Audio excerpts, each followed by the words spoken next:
Hey guys, നമുക്കിന്നൊരു അടിപൊളി പച്ചമാങ്ങ juice ഉണ്ടാക്കിയാലോ. അപ്പം പച്ചമാങ്ങ എന്ന് പറയുമ്പോൾ നമ്മുടെ തൊലി മാത്രമേ പച്ചയായിട്ടുള്ളൂ, ഉള്ളു നമുക്ക് അത്യാവശ്യം ചനച്ച മാങ്ങ എടുക്കാവേ. അങ്ങനെ നമ്മൾ ചെറിയ ചെറിയ പീസാക്കിയിട്ട് മാങ്ങയൊക്കെ കട്ട് ചെയ്തെടുത്തിട്ടുണ്ട്. ഇനിയിപ്പോൾ അത് നമ്മളൊരു മിക്സിൻ്റെ ജാറിലേക്ക് ഇട്ട് കൊടുക്കാം. അങ്ങനെ നമ്മുടെ മാങ്ങ കഷ്ണങ്ങളൊക്കെ നമ്മുടെ മിക്സിൻ്റെ ജാറിലേക്ക് ഇട്ടിട്ടുണ്ട്. ഇനിയിപ്പം നമ്മളൊരു അല്പം ഉപ്പും അതുപോലെ തന്നെ മധുരത്തിന് ആവശ്യമായിട്ടുള്ള പഞ്ചസാര ചേർത്ത് കൊടുക്കാം. ഞാനിവിടെ 2 സ്പൂൺ പഞ്ചസാര ചേർത്തിട്ടുണ്ട്. പിന്നെ ഒരു പച്ചമുളകും കുറച്ച് പുതിന ഇലയും കൂടെ ചേർത്ത് പിന്നീട് കുറച്ച് തണുത്ത വെള്ളം കൂടെ ചേർത്ത് നമുക്ക് നന്നായിട്ടൊന്ന് അരച്ചെടുത്തിട്ട് വരാം. അങ്ങനെ നമ്മൾ അരച്ചെടുത്തിട്ട് വന്ന മാങ്ങ ജ്യൂസ് നമുക്ക് ഒന്ന് അരിച്ചെടുക്കാം. അങ്ങനെ നമ്മളിവിടെ അരിച്ചെടുത്ത് മാറ്റി വെച്ചിട്ടുണ്ട്. ഇനിയിപ്പോൾ നമുക്കിത് സെർവ് ചെയ്യാവുന്നതാണ്. അപ്പോൾ നമ്മളൊരു സെർവിങ് ഗ്ലാസ്സിലേക്ക് ആദ്യമേ തന്നെ കുറച്ച് ഐസ് ക്യൂബ്സ് ഇടുക.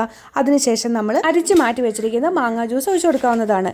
ഇൻ കേസ് നിങ്ങൾക്ക് ഇത്ര തിക്ക് കൺസിസ്റ്റൻസി വേണ്ടെങ്കിൽ ഒരല്പം മാങ്ങ ജ്യൂസ് ഒഴിച്ചതിന് ശേഷം കുറച്ചും കൂടെ തണുത്ത വെള്ളം കൂടെ ചേർത്ത് നമുക്കിത് സെർവ് ചെയ്ത് കുടിക്കാവുന്നതാണ്. അപ്പോൾ നല്ല അടിപൊളി ടേസ്റ്റി ആയിട്ടുള്ള ഒരു ജ്യൂസാണ് കേട്ടോ.